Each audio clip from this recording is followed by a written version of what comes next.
AP deputy CM Pawan Kalyan, నటుడు బండ్ల గణేష్ మధ్య స్నేహం గురించి అందరికీ తెలిసిందే. పవన్ హీరోగా బండ్ల గణేష్ 1, 2 సినిమాలను కూడా నిర్మించారు. అంతేకాదు పవన్ కళ్యాణ్ పై ఎవరు విమర్శలు చేసినా వెంటనే స్పందించి కౌంటర్లు ఇస్తూ ఉంటారు. గతంలో పవన్ కు మద్దతుగా టీవీ డిబేట్లలోనూ పాల్గొన్నారు. తాజాగా పవన్ కళ్యాణ్ పై బండ్ల గణేష్ పరోక్ష ట్వీట్ పెట్టారు.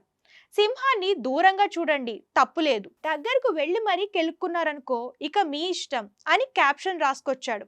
అయితే బండ్ల గణేష్ ట్వీట్ కు గంట ముందే టాలీవుడ్ పై పవన్ ఆగ్రహం వ్యక్తం చేశారు. తెలుగు ఇండస్ట్రీలో ఉన్న వారికి ఏపీ ప్రభుత్వం పట్ల కనీస కృతజ్ఞత లేదని అసహనం వ్యక్తం చేశారు. కూటమి ప్రభుత్వం ఏర్పాటై ఏడాది అవుతున్న తెలుగు సినీ సంఘాల ప్రతినిధులు రాష్ట్ర ముఖ్యమంత్రిని మర్యాదపూర్వకంగా కలిశారా అని ప్రశ్నించారు. గత ప్రభుత్వం సినిమా రంగం వారిని, అగ్రనటులను ఎలా అవమానించిందో మర్చిపోయారా అని, కూటమి ప్రభుత్వం వ్యక్తులను కాదు సినిమా రంగం అభివృద్ధినే చూస్తుందని అన్నారు. మీరిచ్చిన ఈ రిటర్న్ గిఫ్ట్ కు తగిన విధంగానే స్వీకరిస్తానని అన్నారు. ఈ మేరకు ఉప ముఖ్యమంత్రి కార్యాలయం శనివారం ప్రకటన విడుదల చేసింది. తమ డిమాండ్లు నెరవేర్చాలని, లేకపోతే జూన్ 1 నుంచి తెలుగు రాష్ట్రాల్లో థియేటర్లు బంద్ అంటూ ఎగ్జిబిటర్లు, డిస్ట్రిబ్యూటర్లు హెచ్చరించిన సంగతి తెలిసిందే.